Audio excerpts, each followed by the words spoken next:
Bonjour à toutes et à tous, on se retrouve aujourd'hui pour une nouvelle vidéo.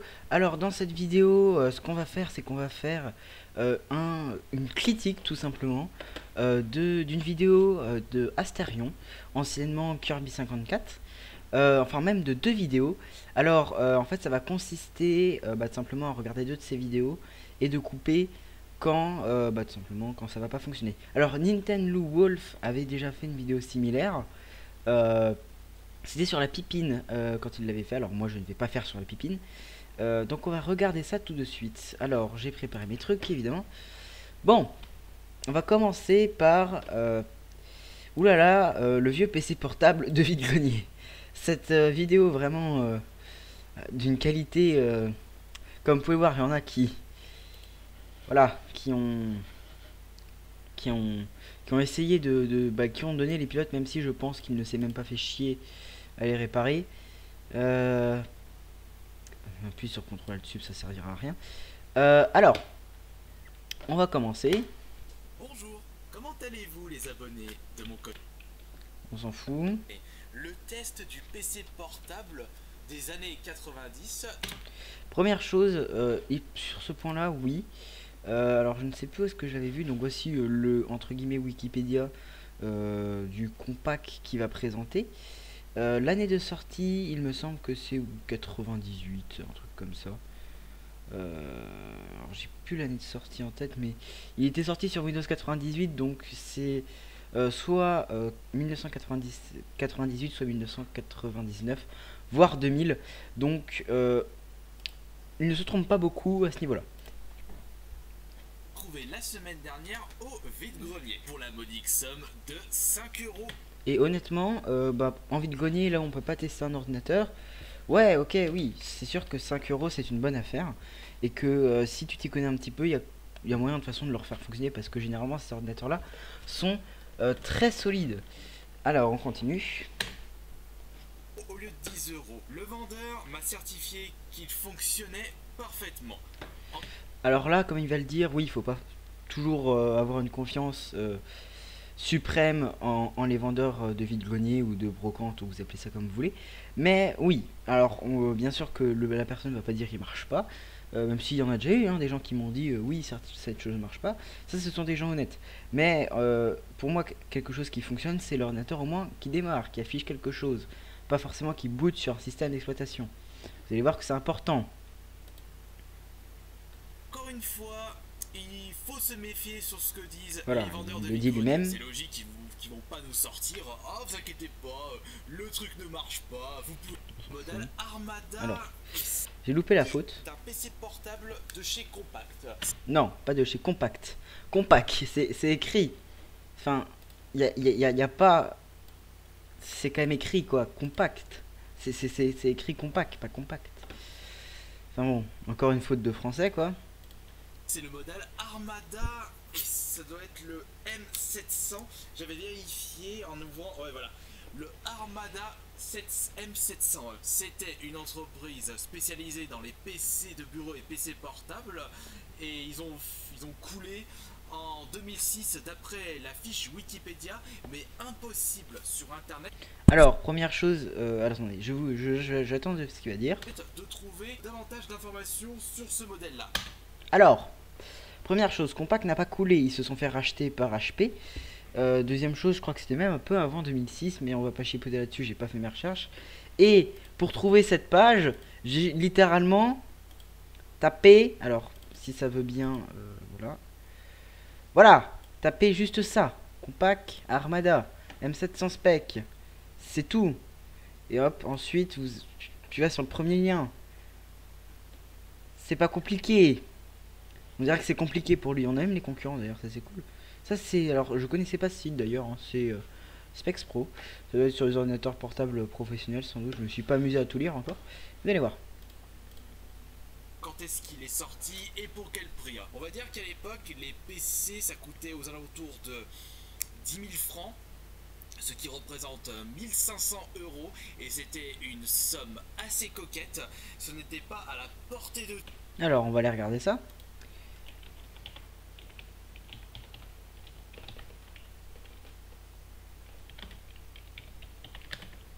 Voilà, alors bon, excusez-moi, j'ai mal écrit convertisseur. Francs, euros. Alors, ça va convertir, donc c'est 10 000 francs comme il le dit, donc je vérifie que je ne me suis pas trompé, les 3 euros. Parfait. Bon, on va dire année d'origine, ouais, on va dire 99, calculé. Monnaie d'origine, donc c'est des francs. Monnaie de conversion en euros. Excusez-moi. Résultat, bon bah déjà il s'est trompé de 2000 balles. Même, je pense que même si on met 1998, ça changera pas grand chose. Attendez, la vidéo a été faite quand? En 2019, donc peut-être que je me trompe. Tac, tac, 2019, c'est là. Ouais. Bon, déjà, il s'est trompé 2000 balles. Est-ce que c'est grave? Pas forcément, donc bon, on va passer là-dessus. Tout le monde, mais lorsqu'on avait ceci, c'était carrément la révolution technologique. En même temps de tester la petite bête, ou plutôt la grosse bête parce qu'elle pèse une vache, ce sera avec immense plaisir de vous faire découvrir mon tout premier jeu PC qui se nomme Heroes Might and Magic 2. Attendez, Windows 95. Sauf que pour ce PC portable, d'après l'arrière de celui-ci, il s'agit... Alors première chose, attendez, voilà. Ceux qui ont besoin d'une clé de produit Windows 98 seconde édition, prenez-la. Première chose. Deuxième chose, un jeu Windows 95 fonctionnera très bien sur Windows 98. Là-dessus, je pense qu'il y a pas de problème. Même des jeux de Windows 95 ou même de MS-DOS fonctionnent sur Windows XP. Là-dessus, il n'y a pas de problème. Je pense que, en fait, des jeux récents DOS, c'est-à-dire 6.22, jusqu'à Windows XP /2000, vous aurez pas de problème à faire tourner vos jeux. Je tiens à le dire. Parce que ça, je sais qu'il y en a qui vont dire oui, mais non, ça ne va pas marcher. Si tu es sur DOS 5 points, je ne sais plus combien. Donc voilà, c'est parti. Windows 98. Bon, après tout, je sais que je possède le Heroes Might and Magic 3 qui lui doit être compatible avec le Windows 98. Naturellement, avec l'achat de ce PC portable, je possède également sa recharge. Non, son câble d'alimentation ou câble de recharge, pas sa recharge. Mais bon, bref. De toute façon, s'il manquait ceci, un élément essentiel, indispensable, je n'aurais pas acheté la bête. Trêve de bavardage, Kirby. Allons-y pour le test de ce PC portable des années 90. Nous allons commencer par brancher sa recharge. Dans le bon trou, par contre. Voilà. Le compact M700. Il est où le bouton power là-dedans? Il est là. Ah, ça s'allume. Cool, génial. Ah zut, avec le reflet de la lumière, on voit pas vraiment l'écran. Approcher un peu la bête. Bon, c'est quand tu veux. Alors justement, là, ce qu'il vient de faire, c'est pas très malin. C'est-à-dire que dans un ordinateur ancien, il y a un disque dur. Et un disque dur, surtout ancien, hein, c'est fragile. Donc bouger un ordinateur portable assez ancien dans tous les sens, moyen quand même comme idée. Ça, même tout le monde en fait le sait. Je pense que ça, enfin bon, bref. Attendez. Il y a un petit truc qui s'affiche là-haut.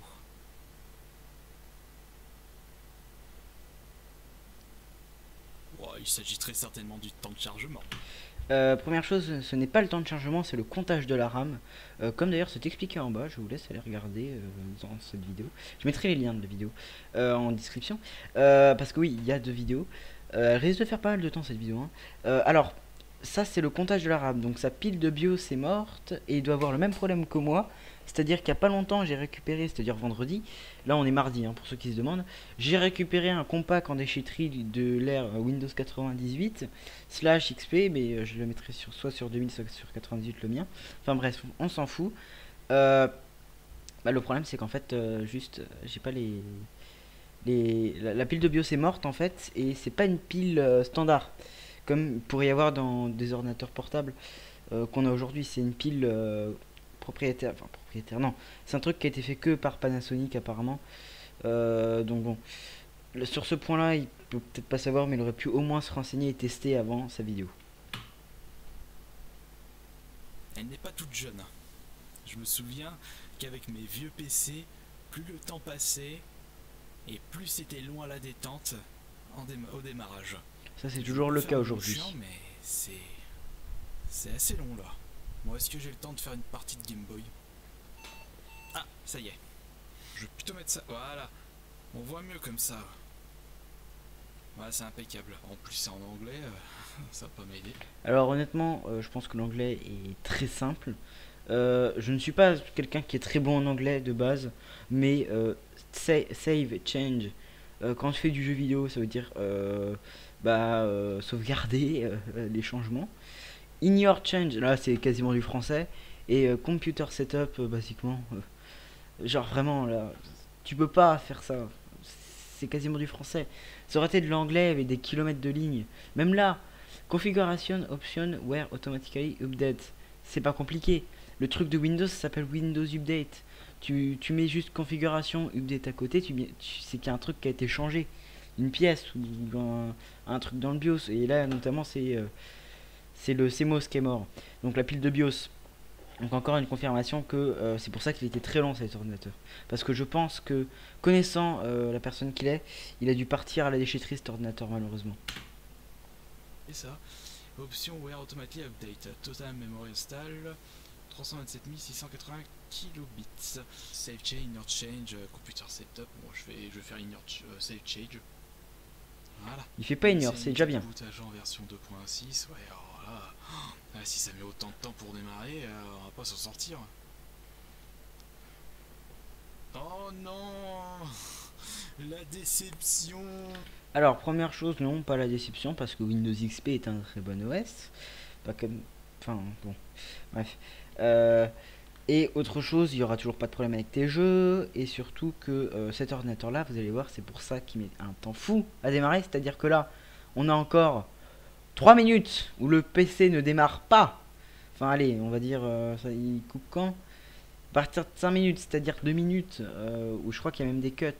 Parce que quand tu vas dans les specs de cet ordinateur là, un Pentium 2 à 366 MHz et 64 Mb de RAM, même le SP1 ne fonctionne. Enfin, le SP1 fonctionnerait dessus, même le SP3. De toute façon, XP fonctionne sur tout. Mais ça sera très lent. Et le problème avec cet ordinateur là, c'est que c'est complètement con. Et Operating System, alors NT4, c'est-à-dire Windows 98, il était aussi vendu avec notamment. J'ai vu aussi des versions avec Windows 95. Donc je pense que la configuration peut différer. C'est la page la plus complète que j'ai pu parce que vous voyez, il y avait même des anciens, c'est-à-dire ah non c'est le cache pardon, excusez-moi. Excusez-moi franchement. Enfin bon, je pense que et encore en plus c'est de la RAM basse densité. Ah purée ouais. Ah par contre il aurait pu en rajouter, il aurait pu faire 128 mégas de RAM, ça aurait pu. Parce que deux fois, parce qu'il y a ils le disent juste ici, slot, enfin ça veut dire le nombre de slots et les slots vides ou remplis, je sais pas. Il y en a un sur les deux, donc ça c'est plutôt cool. Mais bon, on va passer quand même ces trucs là. Non, c'est Windows X. Alors il va dire un truc apparemment ici. Lorsque vous n'avez pas de souris branchée sur ces vieux PC portables, c'est cette petite crotte qui fait office de souris. Non, parce que le trackpad est juste là en fait. Hein. Je tiens à dire. Windows toujours en cours de démarrage. Ah bah ouais, vous avez vu l'âge de ce truc. Mais... Bah, si ça se trouve, on a voulu mettre Windows XP, mais on n'a jamais réussi à faire démarrer. Tellement c'est un modèle de la préhistoire ce PC portable. Allez, bordel de siphon de chiottes. On va arrêter le carnage. On éteint ça. Bon, il veut même plus s'éteindre. Bon, à partir de là, la vidéo reste totalement inintéressante. Donc on va passer sur la deuxième vidéo. Juste, on est à combien de temps de record? On est à 14 minutes, bah ça va. Alors, la vidéo, ça s'intitule, bon, première iMac, c'est le drame, en majuscule évidemment. Alors à cette époque-là, il s'appelait toujours... j'allais dire 2006, non ça c'est moi. Kirby 54, alors son code Fortnite, je pense qu'il a dû changer. Alors, bon, les commentaires.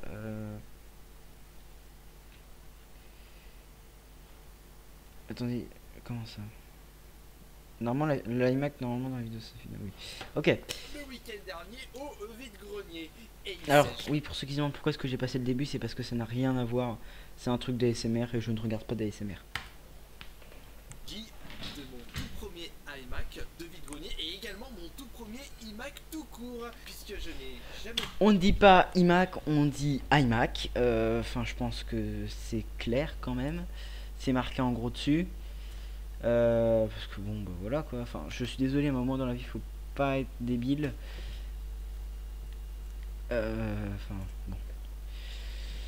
Continuons, parce que voilà, on dit pas iMac ou on dit iMac. C'est de toute façon tout le monde dit comme ça en fait. À moins que ce soit un eMac. Là par contre oui, mais c'est pas un eMac, ça c'est un iMac G5. Hein. Voilà, la page Wikipédia, il est juste ici. C'était une machine qui coûtait assez cher hein, à l'époque hein, quand même. Mais bon, on va voir. Alors la configuration, etc., ça ne servira à rien parce que vous allez voir que cet iMac ne fonctionne pas. Voilà. Allez, on y va. Pu acheter auparavant ce genre de matos pour plusieurs raisons. D'ailleurs, je suis curieux de savoir qui d'entre vous possède dans sa piole un iMac. Il s'en fout complètement. Pourquoi vous préférez cette machine plutôt qu'un PC standard avec Windows intégré à l'intérieur ou Linux? Parce que un PC ça vieillit trop vite. J'ai jamais possédé de iMac. Du moins les vieux. Enfin non, les bas de gamme. Sinon j'achèterai pas de PC Windows, évidemment. Cette machine-là, je trouve que c'est beaucoup trop cher. Pour 2 voire 3 fois moins cher, on peut récupérer un matos avec une puissance similaire si on passe par un PC standard avec Windows. Bien entendu, il se peut que je vous sorte des bêtises. C'est pour ça qu'il ne faut pas hésiter dans l'espace des commentaires. Voilà. Alors là, il le dit très clairement. C'est pour ça que je ne peux pas dire oui, il est nul, oui, c'est un youtubeur de merde. Non, il ne s'y connaît rien en informatique. Voilà, rien. Et c'est pour ça que ça m'énerve. Voilà. Que tu n'aurais jamais dû acheter ça parce que un iMac que tu vois à un prix dérisoire, c'est soit qui marche pas, soit que la personne n'a pas connaissance de la valeur.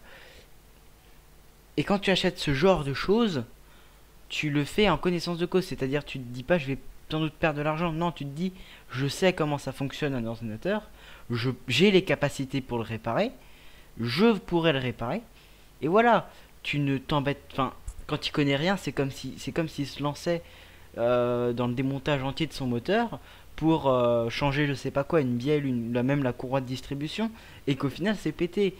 Et là c'est la même chose, tu ne te lances pas, ou du moins seul sans tuto ou quoi, dans quelque chose que tu ne connais pas. Parce que là vous allez voir qu'il va faire des conneries.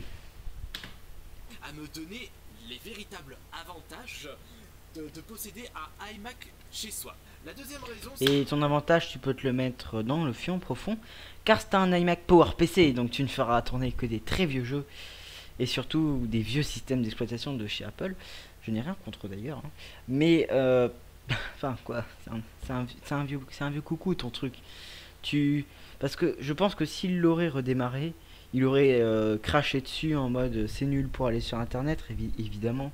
C'est un ordinateur qui a été conçu pour une autre époque. C'est comme si tu prenais un ordinateur qui a 20 ans aujourd'hui et que tu me dis ouais c'est pas performant, bah, c'est normal. C'est du matériel qui a été conçu pour une autre époque. Parce que je ne suis pas super friand d'iTunes. Bon, c'est vrai qu'à l'époque je ne connaissais pas iTunes. J'ai appris son existence avec mon premier smartphone qui était un iPhone 3. Je suis passé par la suite avec un iPhone 4 et après j'en avais plus qu'assez d'iTunes. C'est pour cela que je me suis rabattu chez un concurrent, le Samsung A5 2017. Non, avant j'étais chez Sony et j'ai été complètement déçu. Alors là, Sony. Alors par contre, quand tu passes d'un iPhone 4 à un téléphone de 2017, c'est normal que que ton téléphone soit mieux. D'ailleurs, vous pouvez voir sa magnifique tête. C'est normal parce qu'un iPhone 4, genre je connais pas la date de sortie de l'iPhone 4, mais ça doit être quoi, 2013? Non, mais je m'en fous de l'iPhone. Oui, bon, j'ai oublié le 4 aussi. Excusez-moi. 2010. Ton téléphone avait 7 ans. Évidemment que tu sois déçu. Et n'importe qui de n'importe quelle marque serait déçu d'un téléphone qui a 7 ans. Surtout les vieux iPhones. Les vieux iPhones rament pas mal. Alors je dis ça, je prends l'iPhone évidemment, mais certains Samsung et même plein de Samsung et plein d'Android le font. Aujourd'hui c'est beaucoup mieux optimisé, c'est-à-dire que pour moi à partir d'Android 7 et d'Android 8 c'est beaucoup mieux. On peut le garder plus longtemps. Mais avant c'était pas encore ça. Je dis pas que c'était des mauvais téléphones, mais c'était pas ça. Par contre c'est toujours le cas chez Apple, hein. C'est toujours de l'obsolescence programmée pure et dure. À choisir entre iPhone ou Xperia de chez Sony, autant prendre l'iPhone. Mais j'ai été plus conquis par Mais c'est pas le même prix. Samsung. Enfin voilà, ça c'était vraiment mes principales raisons pourquoi je n'ai jamais possédé d'iMac chez moi. Par contre, cela ne s'y... Dans ce milieu, je ne savais même pas quand est-ce qu'est sorti ce modèle-là. J'ai souhaité ne pas tricher et de me renseigner sur Wikipédia. J'ai vraiment envie de le découvrir de mes propres yeux. Peut-être que vous savez déjà, après avoir vu le bordel, quand est-ce qu'il est sorti. L'emplacement. En plus, ça m'a l'air même d'être un G5 assez rare, parce que je crois que les G5 n'étaient pas 4 tiers, à moins que je confonde avec le G4. N'hésitez pas à me corriger, parce que je ne suis pas du tout un pro de chez Apple, ou du moins de l'iMac G4 et G5. Mais oui, je pense bien qu'il est même sorti en... Enfin, qu'il est sorti en écran rectangulaire, plus l'iMac G5. Après, je peux me tromper, hein, attention. Hein. CD, iMac, et là le bouton Power juste ici. Alors là, en termes de simplicité, et la webcam, voilà. En termes de simplicité, on va dire qu'Apple ont vu juste. Parce que voir un écran avec l'unité centrale. Plein de consoles. Je suis sur un iMac, donc en fait. Là, je suis sur un Lenovo que j'ai récupéré en déchetterie, qui est un all-in-one, comme on les appelle.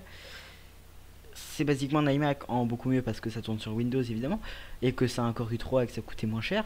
Mais basiquement là ce que tu nous dis c'est de la merde. Malheureusement. Intégré en une machine, c'est un véritable gain de place. Mais même Ah oui, alors d'ailleurs vous verrez que... Voilà. Regardez. Attention, attention. Ça, alors l'iMac aurait rien que démarré.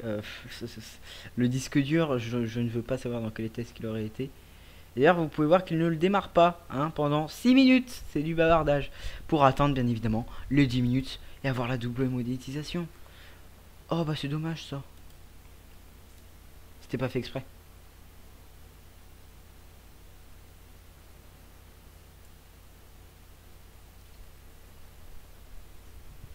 J'ai bien branché pourtant.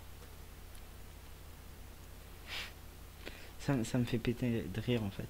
Les boutons et de sécurité.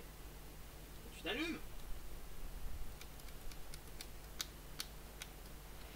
Tu voudrais pas le maintenir le bouton? Bah vous, c'est pourtant simple, t'appuies sur le bouton, ça devrait s'allumer. Je sais pas mais je le sentais ça. Évidemment. Peut-être l'écran, je sais pas, n'importe quoi. Ça ferait plus de bruit hein. Pourtant le truc c'est que même avec le jus, j'entends même pas un petit truc qui fout. Et voilà, ça c'est un résumé des deux vidéos. En fait le reste du temps il va juste se plaindre en fait hein, voilà de cet iMac. Enfin bon, évidemment que tu le sentais. Donc voilà, donc c'était ma petite critique. N'insultez pas Kirby54 comme vous voyez, enfin Astérien pardon. Je suis abonné, c'est plus pour les jeux vidéo pour ma part, même si ce n'est pas le meilleur youtubeur de jeux vidéo. N'allez pas l'insulter, ça sert à rien. De toute façon il vous entendra pas parce que j'ai une trop petite communauté. Mais voilà, c'est pas dans mon but de l'insulter, c'est juste de lui faire repérer ses erreurs. Je peux aussi me tromper, surtout sur la partie Mac, sur la partie PC. Je peux aussi me tromper, bien évidemment. Ne m'insultez pas pour ça. Je vous laisse me corriger en commentaire. Bien entendu avec bienveillance comme d'habitude dans mes vidéos. Et donc voilà, et donc moi je vous dis salut à tous et à la prochaine. D'ailleurs la prochaine vidéo traitera d'une imprimante. Il faut juste que j'ai un peu la flemme de l'exporter en dehors de ma carte SD. Voilà, c'est juste pour ça hein. Mais sinon moi je vous dis salut à tous, bonne soirée et à plus tard. Enfin dans une semaine quoi.